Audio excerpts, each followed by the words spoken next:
ಆ ಜಿಲ್ಲೆಯಲ್ಲಿ ಮುಂಗಾರಿನಲ್ಲಿ ಭರ್ಜರಿ ಮಳೆಯಾಗಿತ್ತು. ರೈತರು ಕೂಡ ಬಿತ್ತನೆಯನ್ನ ಮಾಡಿದ್ರು. ಆದರೆ ಮಳೆರಾಯ ಈಗ ಕೈ ಕೊಟ್ಟಿದ್ದಾನೆ. ಇದರಿಂದ ಹೆಸರು ಬೆಳೆ ಜಮೀನಿನಲ್ಲಿ ಒಣಗಿ ಹೋಗ್ತಾ ಇದ್ದು ರೈತರು ಸಂಕಷ್ಟಕ್ಕೆ ಸಿಲುಕಿದ್ದಾರೆ. ಈ ಜಿಲ್ಲೆಯಲ್ಲಿ ಭೀಕರ ಬರಗಾಲ ಕೂಡ ಆವರಿಸಿದೆ. ಆದರೆ ಸರ್ಕಾರ ಬರಪೀಡಿತ ಜಿಲ್ಲೆಯನ್ನ ಘೋಷಣೆ ಮಾಡಬೇಕು ಅಂತಂದ್ರೆ ಮೀನಾಮೇಷ ಎಣಿಸ್ತಾ ಇದೆ. ಇದ್ರ ಬಗ್ಗೆ ರಿಪೋರ್ಟ್ ಇದೆ, ನೋಡ್ಕೊಂಡ್ ಬನ್ನಿ.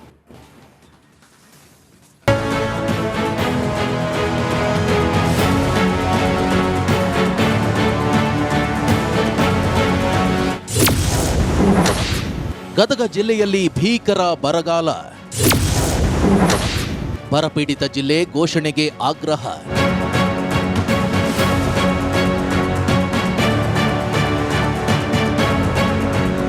ಜಮೀನಿನಲ್ಲಿ ಒಣಗಿರುವ ಹೆಸರುಬೇಳೆ, ಹಾಳಾದ ಹೆಸರುಬೇಳೆಯನ್ನು ಹಿಡಿದು ಆಕ್ರೋಶ ವ್ಯಕ್ತಪಡಿಸುತ್ತಿರುವ ಅನ್ನದಾತರು, ಬರಪೀಡಿತ ಜಿಲ್ಲೆಯಂತ ಘೋಷಣೆ ಮಾಡಬೇಕು ಅಂತ ಆಗ್ರಹಿಸುತ್ತಿರುವ ರೈತರು. ಈ ದೃಶ್ಯ ಕಂಡು ಬಂದಿದ್ದು ಗದಗ ಜಿಲ್ಲೆಯಲ್ಲಿ.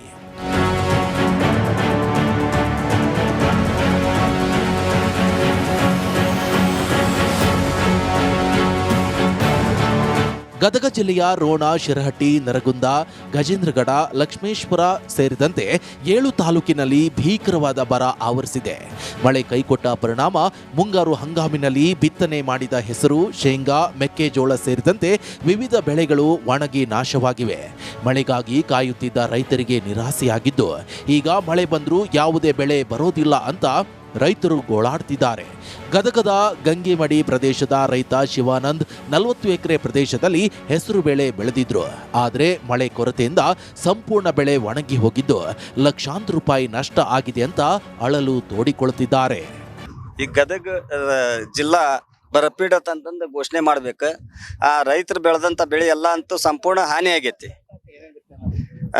ಹೆಸರು ಬಿತ್ತೈತಿ, ಮೆಣಸಿನ ಗಿಡ ಬಿಚ್ಚೈತಿ, ಆಮೇಲೆ ಉಳ್ಳಾಗಡ್ಡಿ, ಉದ್ದು, ಗೋಂಜೋಳ, ಶೇಂಗಾ ಎಲ್ಲ ಬಿತ್ತಾರ. ಆಮೇಲೆ ಇದು ಒಂದು ಸ್ವಲ್ಪ ಎಲ್ಲಾರು ಸರ್ವ್ ಇದ್ದಲ್ಲೇ ಒಂದೊಂದು 2 ಕಾಯಿ ಆಗೈತಿ. ಅದು ಈಗ ಒಣಗಿಬಿಟ್ಟೈತಿ, ಅದು ಕಾಳು ಆಗೋದಿಲ್ಲ. ಆಮೇಲೆ ಇವು ಏನು ಉಳ್ಳಾಗಡ್ಡಿ ಇನ್ನೂ ಬೀಜ ಹಂಗದವು, ತೆಗೆದ್ರೆ ಹಂಗೆ ಸಿಗ್ತಾವೆ. ಮಳೆ ಆಗ್ಲಾರ್ದಕ್ಕೆ ಒಂದಿಷ್ಟು ಲಡ್ ಹಾರ್ಯಾವು. ಹಸಿ ಇದೆ, ಒಂದು ಕಡೆ ಒಂದು ಸ್ವಲ್ಪ ಹಸಿ ಇದ್ದಲ್ಲೇ ಲಡ್ ಹಾರಿ ಹಾಳಾಗಿ ಹೋಗ್ಯಾವು. ಒಂದಿಷ್ಟು ಬೀಜ ಹಂಗದವು, ಮಳಿನ ಆಗಿಲ್ಲ. ಹಿಂಗಾಗಿ ಪೂರ್ತಿ ರೈತ ಭಾಳ ಸಂಕಷ್ಟದಾಗ ಅದಾನ. ಇದನ್ನ ಸರ್ಕಾರ ಏನಾರು ಎಚ್ಚೆತ್ತು ಬರಗಾಲ ಘೋಷಣೆ ಮಾಡಿ ಹೆಚ್ಚಿನ ಅನುದಾನ ರೈತರಿಗೆ ಕೊಡ್ಬೇಕಂತಂದು ಆಗ್ರಹ ಮಾಡ್ತೀವಿ. ಇನ್ನು 75% ರೈತರು ಬಿತ್ತನೆ ಮಾಡಿದ್ದಾರೆ. ಆದರೆ ಮಳೆ ಕೊರತೆಯಿಂದ ಬಿತ್ತನೆ ಮಾಡಿದ ಬೆಳೆಗಳು ಹಾನಿಯಾಗಿವೆ. ಇಷ್ಟೊಂದು ಹಾನಿಯಾಗಿದ್ರೂ ಸರ್ಕಾರ ಕ್ರಮ ಕೈಗೊಳ್ಳುತ್ತಿಲ್ಲ. ಇತ್ತೀಚೆಗೆ ಜಿಲ್ಲಾಧಿಕಾರಿಗಳು ಬರ ವೀಕ್ಷಣೆ ಮಾಡಲು ಬಂದು 10 ನಿಮಿಷದಲ್ಲಿ ಮುಗಿಸಿಕೊಂಡು ಹೋಗಿದ್ದಾರಂತೆ. ಅಧಿಕಾರಿಗಳು ಕಾಟಾಚಾರಕ್ಕೆ ಜಮೀನು ವೀಕ್ಷಣೆ ಮಾಡ್ತಿದ್ದಾರೆ ಅಂತ ರೈತರು ಕಿಡಿಕಾರ್ತಿದ್ದಾರೆ. 1 ಎಕರೆಗೆ 25 ರಿಂದ 35 ಸಾವಿರ ರೂಪಾಯಿ ವೆಚ್ಚ ಮಾಡಿದ್ರು ಕೈಗೆ ಬೆಳೆ ಸಿಗದ ಪರಿಸ್ಥಿತಿ ನಿರ್ಮಾಣ ಆಗಿದೆ. ಹೆಸರು ಬೆಳೆದಿದ್ದೇವೆ, ಮಳೆ ಇಲ್ಲದ ಕಾರಣ ಸಂಪೂರ್ಣ ಬೆಳೆ ಹಾಳಾಗಿದೆ. ಈಗ ಉಳಿದಿರುವ ಬೆಳೆಯನ್ನ ನಾಶ ಮಾಡಿ ಹಿಂಗಾರು ಬಿತ್ತನೆಗೆ ಜಮೀನು ಸಿದ್ಧಪಡಿಸಬೇಕಾದ ಅನಿವಾರ್ಯತೆ ಬಂದಿದೆ. ಸರ್ಕಾರ ತಕ್ಷಣ ಬರ ಪೀಡಿತ ಜಿಲ್ಲೆ ಅಂತ ಘೋಷಿಸಿ ಪರಿಹಾರ ನೀಡಬೇಕು ಅಂತ ಒತ್ತಾಯ ಮಾಡಿದ್ದಾರೆ. ಇದು ಪೂರ್ತಿ ಸಂಪೂರ್ಣ ಅಖಂಡ ಬರಗಾಲ ಸಾರಬೇಕು. ನಮ್ಮ ಇದು ಉತ್ತರ ಕರ್ನಾಟಕ ಹಾಗಿದಂತ ಪ್ರತಿಯೊಂದು ಯಾವುದು ಪೀಕ್ ಬರೋಂಗಿಲ್ಲ. ಈರುಳ್ಳಿ ಬಿತ್ತಿದ್ರಿ, ಮೆಣಸಿನ್ಕಾಯಿ ಬಿತ್ತೀವಿ, ಹೆಸರು ಬಿತ್ತೀವಿ, ಉದ್ದು ಬಿತ್ತೀವಿ, ಗೋವಿನ ಬಿತ್ತೀವಿ, ಕಡ್ಲಿ ಬಿತ್ತೀವಿ. ಎಲ್ಲ ರೈತರು ಎಲ್ಲ ಒಂದೊಂದು ಪೀಕ್ ಬಿತ್ಬಿಟ್ರೆ ಆದರೆ ಯಾವ್ದು ಪೀಕು ಮ್ಯಾಕ್ ಬಂದಿಲ್ಲ. ಯಾಕೆ ಮಳೆಗಾಲ ಕಡಿಮೆ ಇದ್ದ ಕಾರಣ. ಆಗಸ್ಟ್ 6ನೇ ತಾರೀಕಿನಂದು ವಿಧಾನಮಂಡಲದ ಉಭಯ ಸದನಗಳ ಅಧಿವೇಶನ ನಡೆಯಲಿದೆ. ಈ ಬಾರಿಯ ಅಧಿವೇಶನಕ್ಕೆ ಡಿಕೆ ಶಿವಕುಮಾರ್ ಮುಖ್ಯಮಂತ್ರಿಯಾಗಿ ಭಾಗಿಯಾಗ್ತಾ ಇರುವುದು ಮೊದಲ ಅಧಿವೇಶನ. ಹೀಗಾಗಿ ಈ ಬಾರಿಯ ಅಧಿವೇಶನದಲ್ಲಿ ಸಿಎಂ ಆಗಿ ಡಿಕೆ ಶಿವಕುಮಾರ್ ಪಕ್ಷಗಳನ್ನು ಹೇಗೆ ಎದುರಿಸ್ತಾರೆ ಅನ್ನೋದು ಕುತೂಹಲ ಮೂಡಿಸಿದೆ.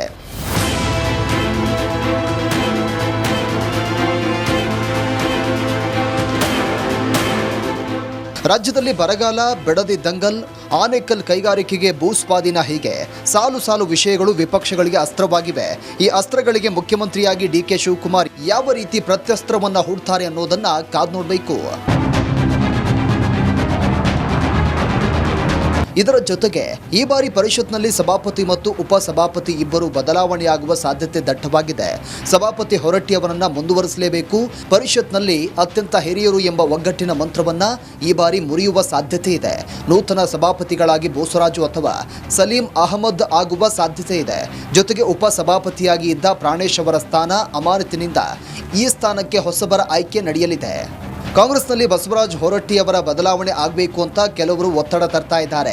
ಹೀಗಾಗಿ ಬಸವರಾಜ ಹೊರಟ್ಟಿ ಬದಲಿಸಿ ಕಾಂಗ್ರೆಸ್ನವರಿಗೆ ಅವಕಾಶ ನೀಡುವ ಚರ್ಚೆ ಮುನ್ನೆಲೆಗೆ ಬಂದಿದೆ. First we have to appoint a new chairman of the council. ಸಭಾಪತಿಗಳ ಅಪಾಯಿಂಟ್ಮೆಂಟ್ ಆದ ನಂತರ ಮಾತ್ರ ನೀವು ಡೆಪ್ಟಿ ಸಭಾಪತಿ ಮಾಡಲಿಕ್ಕೆ ಆಗ್ತದೆ. ಇವತ್ತಿನ ದಿವಸ ಸಭಾಪತಿಗಳ ಬಗ್ಗೆ ಅತ್ಯಂತ ಗೌರವ ಇದೆ ನನಗೆ. ಅವರು ಬಸವರಾಜ ಹೊರಟ್ಟಿ ಸಾಹೇಬರು 45 ವರ್ಷಗಳ ಕಾಲ ಕೆಲಸ ಮಾಡಿರ್ತಾರೆ. ಹಿರಿಯ ರಾಜಕಾರಣಿಯೂ ಹೌದು, ಒಳ್ಳೆಯ ಪಾರ್ಲಿಮೆಂಟೇರಿಯನೂ ಹೌದು.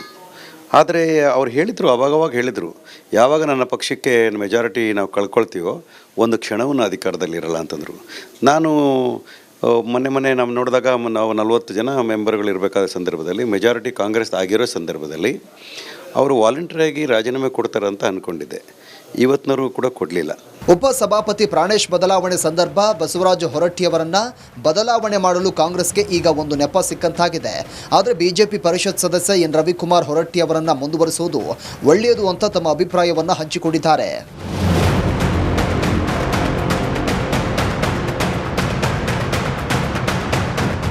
ಈ ಮಧ್ಯೆ ಸತೀಶ್ ಜಾರಕಿಹೊಳಿ ಮಾತನಾಡಿ, ನಮ್ಮಲ್ಲಿ ಸಂಖ್ಯಾಬಲ ಇದೆ ಎನ್ನುವ ಮೂಲಕ ಹೊರಟ್ಟಿ ಬದಲಾವಣೆಯ ಸುಳಿವು ನೀಡಿದ್ದಾರೆ.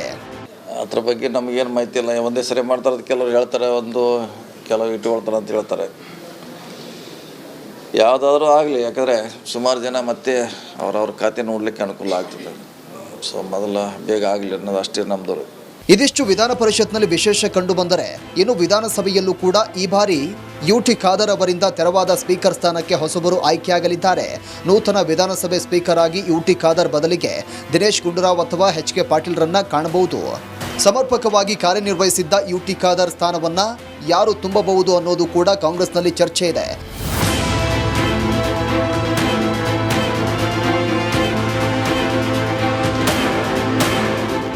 ಒಟ್ಟಾರೆ ಈ ಬಾರಿಯ ಮುಂಗಾರು ಅಧಿವೇಶನ 10 ಹಲವು ವಿಶೇಷತೆಗಳಿಗೆ ಸಾಕ್ಷಿಯಾಗಲಿದೆ.